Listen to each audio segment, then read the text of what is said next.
여러분 한 주간 평안하셨습니까? 그리고 한 주간 지난주 말씀으로 살아가기 위해서 어떻게 좀 적용해보기 위해서 노력하셨어요? 아니면 저는 먹고 점심 먹었더니 무슨 말씀을 들었는지 까먹었습니다. 그럴 수 있죠. 네. 그래서 우리에게 뭐가 있죠? 유튜브가 있습니다. 네. 혹시 몰라서 매주 유튜브로 설교가 편집돼서 올라가고 있습니다. 네. 그래서 필요하신 분들은 계속해서 들으시고 한 주를 어떻게 살아갈지 고민하시고 적용해 보는 연습을 계속해 나가셨으면 좋겠습니다. 오늘은 우리가 3장을 마무리하면서 바울의 기도의 마지막 부분을 함께 나눴으면 좋겠습니다. 바울은 우리가 지난주에 함께 나눴듯이 낙심에 빠질 수 있는 에베소 성도들이 어려운 환경에도 하나님의 뜻을 먼저는 이해하고 그리고 더욱더 영적으로 성장하기를 기도했습니다. 세 가지를 간구했죠. 속사람이 강건해지기를, 그리스도를 더 풍성히 알기를, 그리고 하나님의 충만하심에까지 충만해지기를 기도했습니다. 그리고 오늘은 여러분 원래 구약 시대부터 계속해서 이어져 왔던 송영이라는 형식을 빌어서 오늘 기도를 마무리합니다. 여러분 송영이라는 것은 예전에 여러분 혹시 조금 전통적인 교회에서 송영을 같이 불러보신 적 있으시죠? 네, 보통은 주기도문송을 송영으로 많이 해요. 하늘에 계신 아버지 이름 거룩하사 그런 형식이 송영이에요. 송영의 형식에 맞게 또 돼 있거든요, 주기도문이. 그래서 이 송영이라는 형식은 원래 성전 시대부터 이어져 옵니다. 성전 시대부터 예배 안에 있었던 어떤 한 찬양, 함께 주고받고 응답하는 찬양의 형식으로 존재했던 것이죠. 그것을 이제 바울이 송영이라는 형식을 빌어서 서신서에서 종종 기록하고 있습니다. 그런데 이제 이 송영이라는 형식을 바울이 쓸 때는 어떤 한 단락을 마무리할 때, 그리고 이전에 자신이 거론했던 것 중에 가장 핵심적인 포인트, 그 포인트를 송영 안에 담습니다. 가장 대표적으로 로마서 11장 36절이 송영이기도 합니다. 그래서 이 송영이라는 형식을 빌려와서 하나님의 능력과 영광을 찬양하고 성도들이 이를 함께 누리기를 소망합니다. 그래서 20절에 이렇게 얘기합니다. 우리 가운데서 일하시는 능력을 따라 우리가 구하거나 생각하는 것 이상으로 더욱 넘치게 주실 수 있는 분에게 라고 얘기합니다. 어떤 한 대상을 말하고 있죠. 근데 20절에 처음 시작할 때 뭐라고 얘기하냐면 우리 가운데서 일하시는 능력을 따라 라고 얘기합니다. 그러면 이렇게 얘기하면 우리가 능력? 뭘 얘기하는 거지? 이렇게 생각할 수 있죠. 여러분 굉장히 어떤 의미에서는 모호합니다. 영어 번역으로는 파워라고도 번역하는데 하나님의 능력, 하나님의 힘, 우리 안에서 일하시는 하나님의 능력은 뭘 말하는 겁니까? 그것을 바울이 1장부터 3장까지 반복적으로 설명하고 있습니다. 먼저는 바울은 에베소서 1장 19절에 이렇게 얘기하고 있습니다. 또한 믿는 사람인 우리에게 강한 힘으로 활동하시는 하나님의 능력이 얼마나 엄청나게 큰지를 여러분이 알기를 바랍니다. 먼저는 하나님의 능력, 우리 안에서 일하시는 하나님의 능력이 얼마나 큰지 여러분이 알았으면 좋겠습니다 라고 바울이 먼저 이 능력에 대해서 포문을 엽니다. 그리고 이제 하나님의 능력에서 쭉 얘기하죠. 근데 제가 여러분께 질문을 드릴게요. 하나님의 능력 얼마나 큰지 왜 알아야 됩니까? 왜 알아야 되는 거죠? 어차피 하나님이 알아서 하시는 거 아니에요? 여러분 하나님의 능력을 이렇게 가져다가 이렇게 쓰실 수 있으세요? 어떠세요? 쓰실 수 있으신 분? 네. 어떻게 쓰는 겁니까? 저에게 비결을 알려주시면. 네. 우리가 상상하는 것 이상으로 에베소서는 하나님의 능력을 강조합니다. 그러면 우리가 하나님의 능력이 얼마나 큰지 알아야 됩니다라고 바울이 이야기했을 때 우리가 왜 알아야 되는지 고민해 볼 필요성이 있죠. 네. 하나님의 능력을 안다는 것은 여러분 정말 아주 단순화시켜서 말한다면 하나님께서 우리 인생에 개입하신다라는 뜻이에요. 근데 우리의 인생에 개입하는 나의 인생을 통해서 하나님의 우주적인 이 계획이 어떻게 이루어지는지를 이해하고 알아가는 것, 이것이 하나님의 능력을 알아간다는 뜻이에요. 네. 하나님 어떻게 일하시는가? 특별히 우리에게 개입하시는 그 하나님의 능력을 통해서 어떻게 알아가는가? 하나님의 계획을 어떻게 알아가는가? 이것인 거죠. 나와 하나님의 계획이 어떤 관련성이 있는가입니다. 나와 세상이 어떤 관련성이 있는가입니다. 여러분, 제가 이번 주에 저희 첫째 딸과 보미와 이제 등교하면서 이제 그런 대화를 나눈 적이 있어요. 보미가 요새 우주에 대해서 배웠나 봐요. 그래서 아빠, 우리는 되게 티끌보다 작대. 그래서 옆에서 이제 이런 얘기하고 싶었어요. 야, 티끌 나보다 작잖아. 그래도 내가 티끌보다는 크지. 이렇게 말하고 싶었지만 여러분 잘 생각해 보세요. 온 세상을 지배하시는 그 하나님, 그리고 이 거대한 우주 안에서 내 인생에 도대체 무슨 영향력을 미칠 수 있습니까? 온 우주와 내 인생은 사실은 뭐 그렇게 개입할 수 없을 것 같기도 하고 그렇게 큰 차이를 일으킬 수도 없을 것 같기도 합니다. 그렇죠? 제가 아까 말씀드렸듯이 하나님의 능력을 알아간다는 것은 티끌보다 못한 우리의 존재가 우주에서 봤을 때 정말 아무런 영향도 미치는 그 우리의 존재, 그리고 우리의 삶을 통해서 하나님이 세상을 다스리겠다라는 뜻인 거예요. 그러니까 이 능력이 작습니까? 큽니까? 크죠. 그러니까 하나님의 스케일을 우리는 도저히 따라갈 수가 없어요. 그 하나님의 스케일을 우리 도저히 따라갈 수 없기 때문에 이 능력을 알아간다라는 것은 그만큼 굉장히 세부적으로 여러 가지 요소들이 존재하는 겁니다. 그래서 바울이 에베소서 1장에서 3장까지 하나님의 능력에 대해서 설명을 자주 해요. 네. 여러분, 바울이 설명하는 하나님의 능력은 하나님께서는 어떤 일을 하십니까? 첫 번째, 그리스도와 우리가 연합하게 하십니다. 그리고 악에서 우리가 승리하게 도우십니다. 그렇죠? 동시에 또 어떤 일이 일어납니까? 바울에게는 도저히 자격이 없는 그 바울에게 모든 성도들 중에서 지극히 가장 작은 자라고 스스로를 여겼던 그 자격 없는 바울이 하나님의 가장 중요한 역할을 맡아서, 경륜이라고 표현하죠. 하나님의 가장 중요한 역할을 맡아서 하나님의 온 세상을 회복하시는 그 프로젝트에 동참하게 만듭니다. 이것이 하나님의 능력이라고 이야기하죠. 심지어는 바울은 기도할 때 뭐라고 얘기합니까? 하나님의 능력으로 강건하게 되기를, 그 능력을 통해서 그리스도를 더 알게 되기를, 하나님의 충만하심에까지 충만해지기를 소원하고 소망하죠.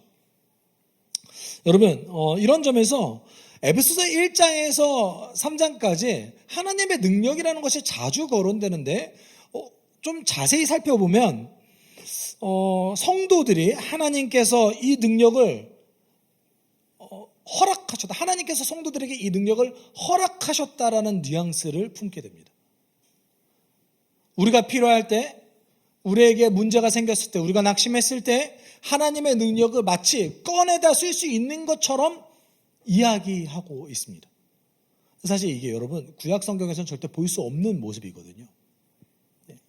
그러니까 우리가 굉장히 놀라운 점은 하나님께서 이 능력을 성도들이 의지할 수 있게끔 허락하셨다는 겁니다. 아주 노골적으로 얘기한다면 물론 그것이 정확하지는 않을 수 있겠지만, 우리의 욕망을 따르는 것은 아니겠지만, 아주 노골적으로 얘기한다면 하나님의 능력을 내가 가져다 쓸 수 있다, 이런 뜻인 거예요. 네, 물론 하나님의 능력을 가져다 쓸 수 있어요. 그렇지만 어떻게? 이게 중요하죠. 어떻게? 하나님의 방법으로 인 거죠. 그래서 히브리서 4장 16절에 이렇게 얘기합니다. 우리 같이 읽어볼까요? 그러므로 우리는 담대하게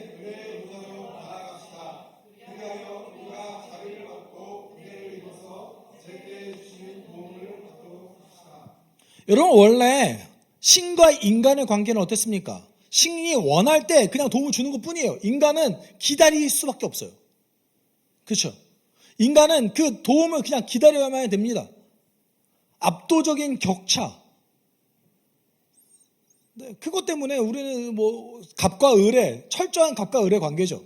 자세히 생각해 보세요.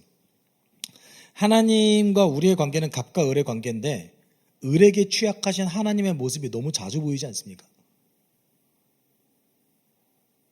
아닌 것 같으세요? 여러분 성경 잘못 읽으신 거예요. 네. 하나님은 그가 사랑하는 백성에게 취약하세요. 왜요? 더 사랑하니까. 단순하지 않으세요? 여러분 여기 계신 모든 분들 다 인정하실 겁니다. 사랑한 만큼 손해봐요. 나는 인생을 손해보지 않고 살았다. 한 번도 사랑해보지 않은 거예요. 제 말에 동의하세요? 그렇죠? 그럼 우리 하나님은요? 하나님은 당신의 백성에게 굉장히 취약하십니다. 물론 하나님은 우리의 온 세상의 주인이시고 우리의 주인이시죠. 그렇지만 우리를 더 사랑하시기 때문에 우리에게 맞춰주십니다. 기다리십니다. 원래 신과 인간의 관계는 이런 관계가 아니에요. 근데 예수 그리스도를 통해서 우리의 관계가 회복되고 아버지와 아들, 아버지와 딸, 아버지와 자녀의 관계가 회복되자 우리가 어떻게 됐습니까? 제때에 주시는 도움을 받을 수 있게 됐습니다. 하나님의 능력을 마치 우리가 꺼내다 쓸 수 있는 것처럼 이야기합니다. 그리고 신약성경은 그것이 사실이다 라고 표현합니다. 여기에서 우리는 질문을 좀 던질 수 있죠. 정말 그런가? 내 삶에 그랬을까? 이런 표현을 좀 해볼 수가 있을 겁니다. 그래서 바울이 20절 뒷부분에서 이렇게 얘기합니다. 같이 읽어볼까요? 우리가 구어가나 생각하는 것 이상으로 뭐라고 얘기합니까? 우리가 구하거나 생각하는 것 이상으로 더 넘치게 줄 수 있는 분. 이거 사실 한글 성경이요. 바울의 표현을 다 담지 못했어요. 바울은 여기서 어떻게 표현하냐면 모든 것을 뛰어넘어서 보다 훨씬 더 무한하게 하실 수 있는 분에게 아주 최상급을 계속 쓰고 있어요. 훨씬 더 무한하게 넘치게 이거를 계속 반복해서 써요. 얼마나 강조하는지 우리 여기서 질문해 봅시다. 여러분, 근데 우리는 이렇게 질문해 볼 수 있잖아요. 정말 하나님은 우리가 구하는 것 이상으로 넘치게 주시는 분입니까? 여기서 여러분 정말 그렇게 생각하십니까? 어떤 분은 이렇게 생각할 수도 있잖아요. 나는 구하는 것 이상으로 받아본 적이 없는데. 어떠세요? 네. 여러분 구하는 것 이상으로 다 받으셨어요? 아니면 나는 못 받은 것 같은데.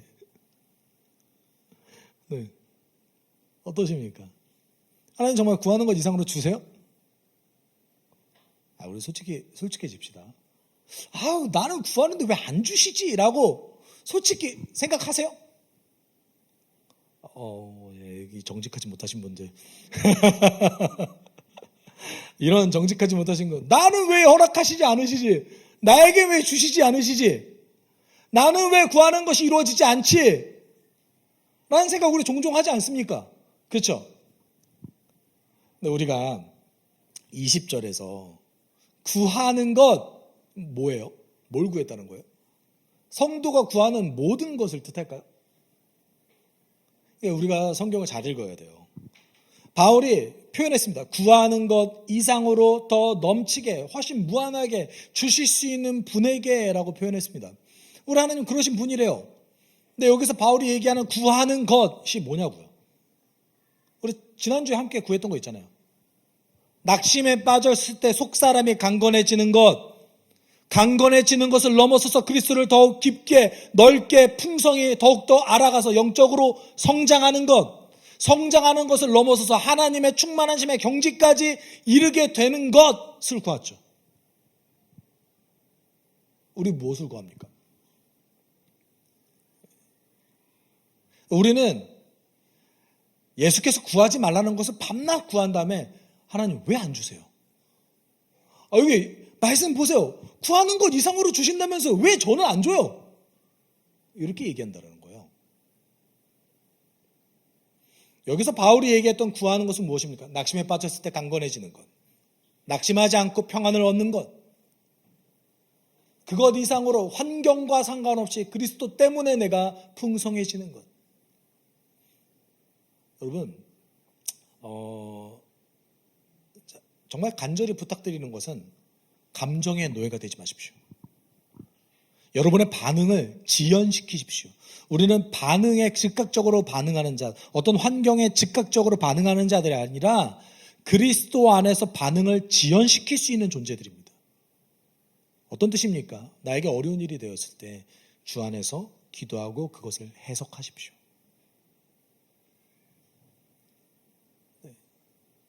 우리는 철저하게 감정의 노예가 돼서 그런 좋은 감정이 생기면 하나님이 나에게 좋은 것을 허락하셨구나. 나쁜 감정이 생기면 어떻게 생각합니까? 하나님 저에게 왜 그러세요? 저 나름 열심히 살았던 것 같은데. 바울이 구했던 것은 우리의 생각과는 다른 것이었습니다. 네. 여러분, 예수께서는 우리에게 어떻게 말씀하셨냐면 타 종교인이 구하는 것 구하지 말라고 하셨어요. 그래서 마태복음 6장 31절에 보면 너희가 무엇을 입을까, 무엇을 먹을까, 무엇을 마실까 염려하며 구하지 말라. 이것은 다 이방 사람이 구하는 것이니. 그 다음에 뭐라고 말씀하십니까?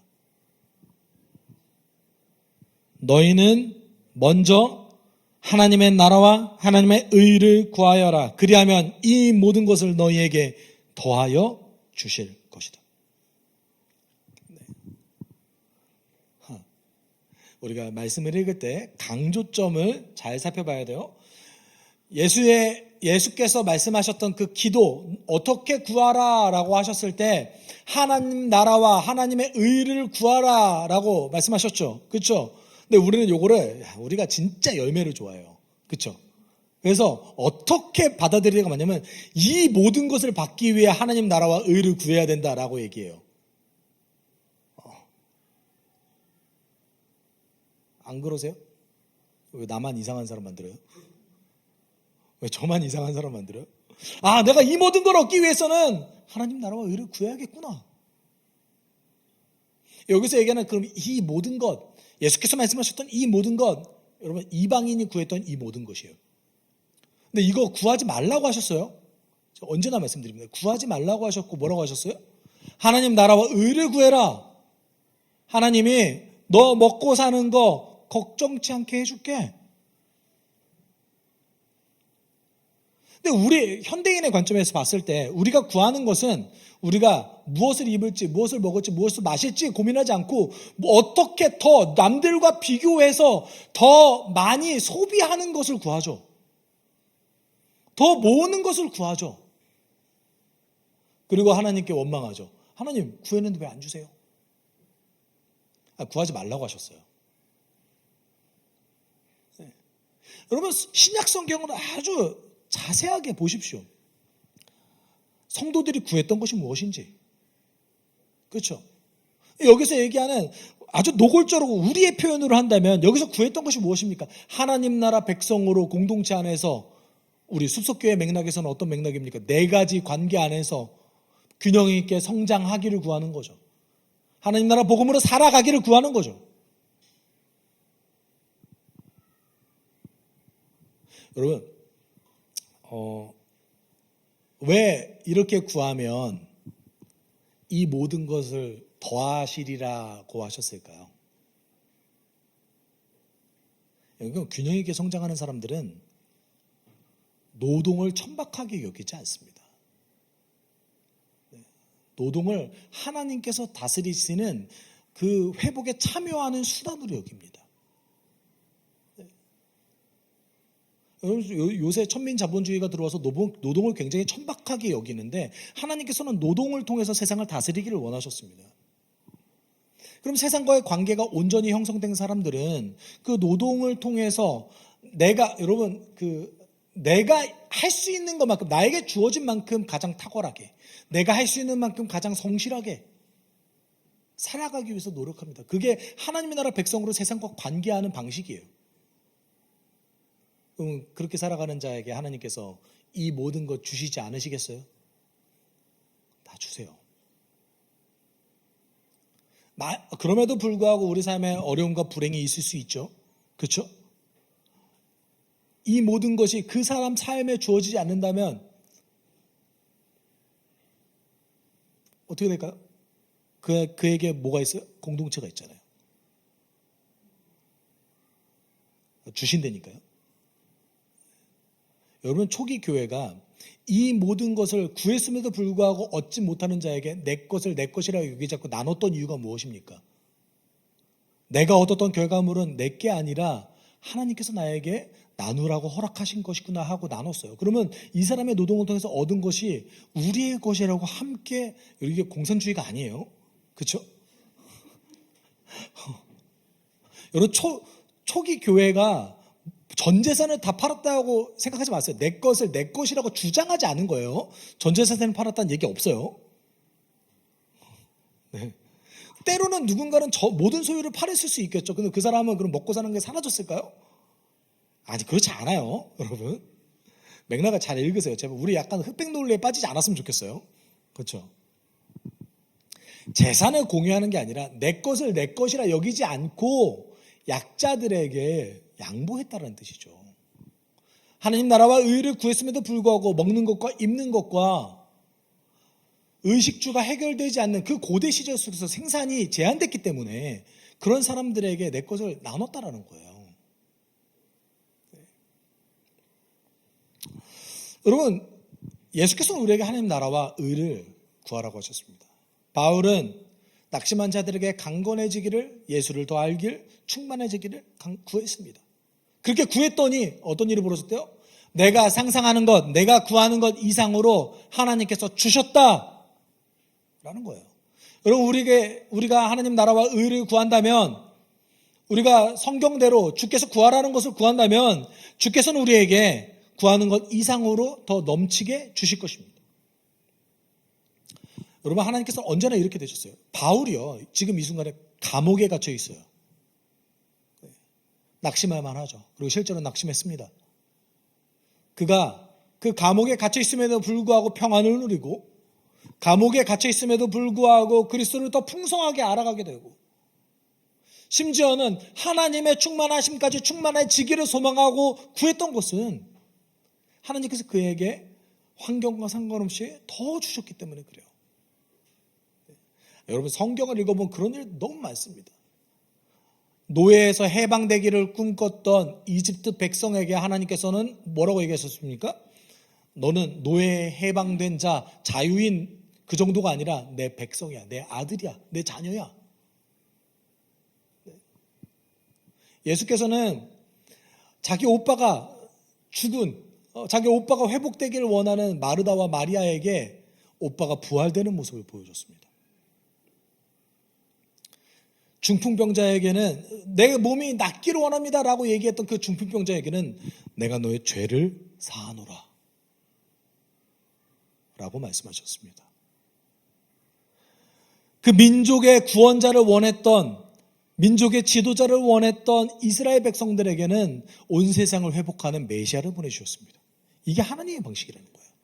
더 넘치게 주신다. 이 정도면 아멘 해야 되는 거 아니에요? 아닌 것 같은데. 속으로, 그러면 우리 속으로 이렇게 생각하죠. 아, 그러면 저걸 정말 구해야 될까? 여러분, 하나님 나라와 의를 구했을 때 하나님께서 주십니다. 그리고 바울이 이어서 21절에 이렇게 얘기하죠. 교회 안에서와 그리스도 예수 안에서 영광이 되도록 영원 무궁하도록 있기를 빕니다. 아멘. 여러분 잘 생각해 보십시오. 하나님의 영광은 언제나 존재합니다. 그리스도의 영광은 사라지지 않습니다. 우리의 기도와 상관없이. 근데 이 21절의 강구는 조금 맥락이 이상합니다. 사실 20절과 21절에서 바울이 정말 구했던 건 뭡니까? 하나님의 영광이 있기를 빕니다. 어디에서요? 어디에서요? 교회 안에서와 그리스도 예수 안에서, 그리스도 예수 안에서 하나님의 영광은 있잖아요. 우리가 어떻게 훼손시킬 수 있습니까? 없어요. 그럼 사실 진짜 바울이 기도한 건 뭐예요? 교회 안에서 그리스도를 통해 드러나는 하나님의 영광이 사라지지 않기를 빕니다. 여러분 생각해보면 우리는 원래 하나님의 영광을 위해서 구할 때 어떻게 합니까? 온 세상 곳곳에 하나님의 영광이 있었으면 좋겠습니다. 이렇게 기도하지 않아요? 그렇죠? 이렇게 기도해요. 온 세상 곳곳에서 하나님의 이름이 훼손되지 않았으면 좋겠습니다. 온 세상 곳곳에서 하나님의 모욕당하지 않았으면 좋겠습니다. 이렇게 기도해요, 우리. 바울이 근데 어떻게 기도했습니까? 교회 안에서 그리스도를 통해 드러나는 하나님의 영광이 사라지지 않았으면 좋겠습니다. 왜 그랬을까요? 우리 하나님께서는요, 당신의 백성이 아닌 자들에게 모욕당하는 것을 모욕이라고 여기지 않으세요. 왜냐하면 그들과 하나님이 상관이 없기 때문에. 우리 하나님은 언제 모욕당하십니까? 본인이 언제 모욕당한다고 느끼세요? 하나님의 백성이 하나님의 이름을 모욕했을 때.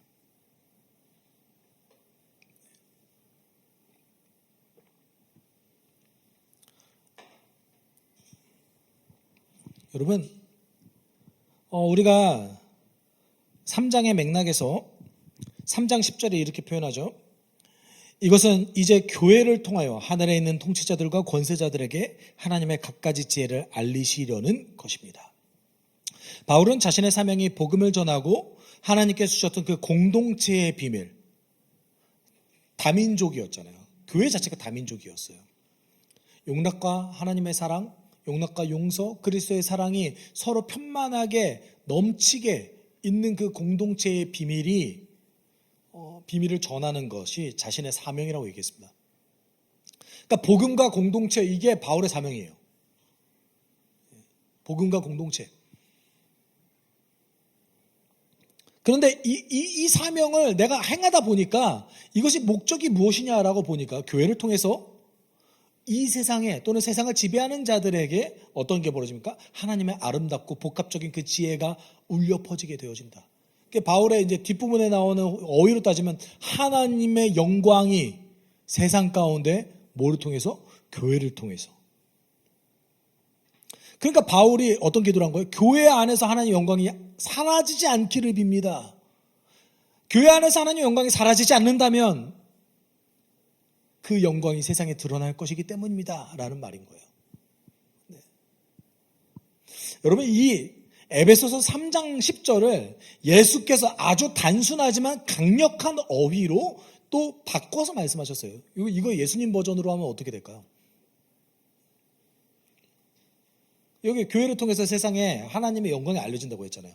복합적인 지혜가 나타난다고 했잖아요. 이거 예수님 버전이 있습니다.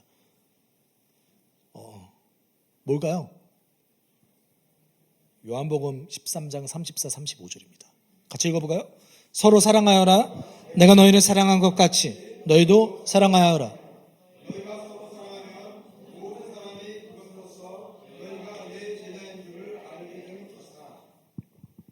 예수의 명령 단순합니다. 내 사랑을 배워서 그 사랑을 서로 실천해라. 내가 너희를 사랑했듯이 너희는 서로 사랑하라. 너희가 서로 사랑하면 그 뒷부분 뭐라고 얘기하십니까? 모든 사람이 그것으로써 너희가 내 제자인 줄 알게 될 것이다.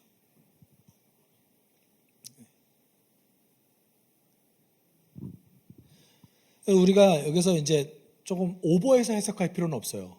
우리가 서로 사랑하면, 예수의 방식으로 서로 사랑하면 모든 사람이 예수를 믿게 될 것이다 라고 말씀하지 않으셨어요. 너희가 내 방식으로 서로 사랑하면 모든 사람이 너희가 내 제자인 줄을, 적어도 하나님의 영광이 너희 안에 있다는 것을 알게 될 것이다. 네. 여러분, 교회는 그런 곳입니다. 그런데 우리에게 문제가 있죠. 그것은 무엇이 문제입니까?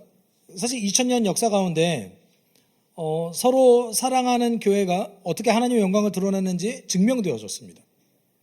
그렇죠? 근데 우리 안에 있는 문제는 무엇이냐면, 첫 번째는 우리가 하나님의 능력을 구하지 않아요. 하나님께 구하긴 구하는데 능력을 구하지 않을 때가 많습니다. 어떤 능력입니까? 그리스도와 연합되기를, 악에서 구해지기를, 내가 낙심받을 때 강건해지기를, 그리스도를 더 깊이 알아가기를, 충만해지기를 잘 구하지 않는다는 것입니다. 우리에게 능력이 없는 이유는 하나님은 원하시지 않는 것을 구하기 때문입니다. 교회에게 하나님의 영광이 잘 드러나지 않는 이유는 예수 그리스도가 그 교회의 머리가 되지 않았기 때문입니다. 여러분, 바울 시대에도 그런 문제가 있었나 봐요. 바울 시대에도 교회는 존재했으나 교회가 하나님의 영광을 드러내지 아니하고 성도들이 하나님의 능력을 구하지 아니하는 모습들이 바울 시대에도 있었던 것 같습니다. 그래서 디모데후서 3장 1절에서 4절에 여러분, 우리는 보통 이렇게 얘기하죠. 교회가 존재하면 하나님의 영광이 자연스럽게 드러날 거라고 착각합니다. 그렇죠? 착각해요. 근데 바울은 다르게 얘기했습니다. 바울은 교회가 존재하는 것만으로 반드시 하나님의 영광이 드러날 것이라고 얘기하지 않았습니다. 오히려 이렇게 경고했습니다. 좀 길지만 제가 읽어보죠. 그대는 이것을 알아두십시오. 말세에 어려운 때가 올 것입니다. 사람들은 자기를 사랑하며 돈을 사랑하며 뽐내며 교만하며 하나님을 모독하며 부모에게 순종하지 아니하며 감사할 줄 모르며 불경스러우며 무정하며 원한을 풀지 아니하며 비방하며 절제가 없으며 낙폭하며 선을 좋아하지 아니하며 배신하며 무모하며 자만하며 하나님보다 쾌락을 더 사랑하며. 말세가 언제냐면 예수가 부활하시고 승천하신 다음에 예수가 다시 오실 때까지를 말세라고 얘기해요. 그러면 말세가 이르러 이런 것이 있을 겁니다. 이건 바울 시대를 얘기합니다. 당신들, 우리는 교회가 형성되지 얼마 안 됐기 때문에 그 문제가 크게 대두되지 않았지만 이제 조금만 시간이 지나면 교회 안에 이런 문제가 있을 겁니다. 교회 안에 있는 성도들 중에서 자기를 사랑하고 하나님보다 쾌락을 더 사랑하고 무모하고 배신하고 절제하지 아니하고 이런 사람들이 넘쳐날 것입니다. 여러분, 교회가 그리스도가 머리면 이런 일이 벌어지지 않죠. 그래서 바울이 5절에 이렇게 경고해요. 같이 읽어봅시다. 겉으로는 경건하게 보이나 경건함의 능력을 부인할 것입니다.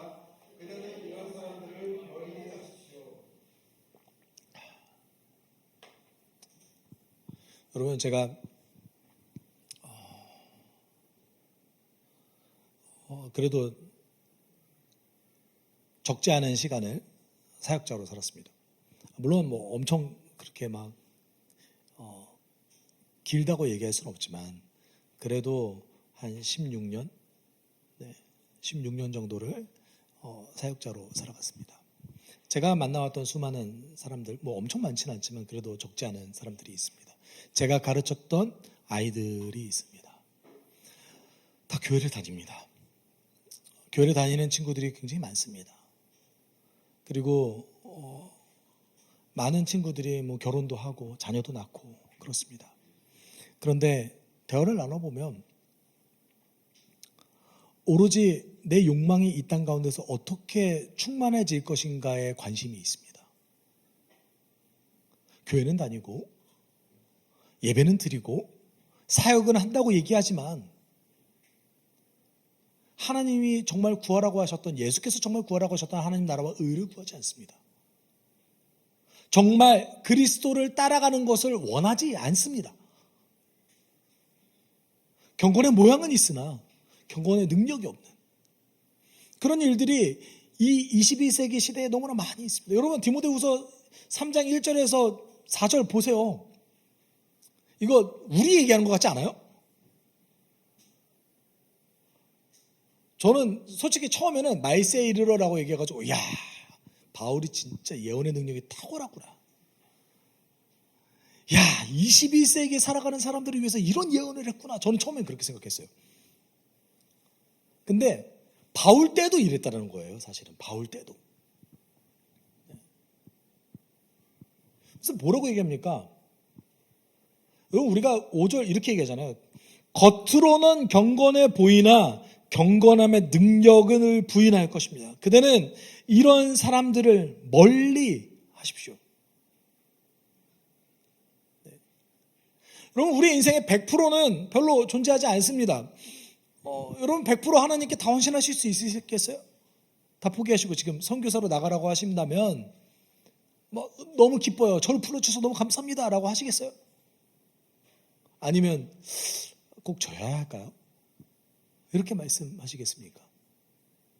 저도 그럴 때가 많죠. 하나님 꼭 제가 해야 될까요? 우리는 100% 하나님께 헌신하지 못할 때 많습니다. 그러니까 구하는 거잖아요. 그러니까 능력을 구하는 거잖아요. 그러니까 하나님의 의를 구하는 거잖아요. 그러니까 하나님 나라를 구하는 거잖아요. 근데 구하지 않습니다. 구하지 않기에 능력이 없습니다. 능력이 없기에 하나님의 영광은 우리 삶 가운데 나타나지 않습니다. 우리 질문해 봐야 됩니다. 여러분 정말 원하십니까? 여러분 정말 그리스도의 능력이 나를 지배하기를 원하십니까? 그렇다면 하나님께서 구하라고 하셨던 것을 구하십시오. 내가 오늘 하루 주 안에서 하나님 나라 백성으로 균형 있게 성장하기를, 하나님과의 관계에서, 나와의 관계에서, 공동체와의 관계에서, 세상과의 관계에서 온전히 성장할 수 있기를 구하셔야 됩니다. 사실 우리는 원하지 않을 때 너무나 많습니다. 여러분 우리 감정에 그것을 원하지 않을 때라 할지라도 그럼 어떻게 해야 돼요? 어떻게 해요? 억지로 구하세요. 뭐 어떻습니까? 억지로 구하면. 그렇죠? 억지로 좀 하면 어때요? 여러분 공부 너무 재밌어서 하세요? 공부 재밌어서 하셨던 분 여기 거의 없어요. 그렇죠? 우리가 억지로 안 했기 때문에 공부를 못하는 거예요. 그렇잖아요. 여러분 그럴 때는 억지로라도 해야 되는 거예요. 그래야 우리가 그 능력을 원하게 될 수 있습니다. 그래야 우리가 하나님 안에서 살아갈 수 있습니다. 적어도 우리가 경건의 모양은 있으나 경건의 능력이 없는 자들이 아니었으면 좋겠습니다. 그리스도의 영광이, 그리스도를 통해서 드러나는 영광이 이 숲속교회 안에서 사라지지 않기를 꿈꿨으면 좋겠습니다.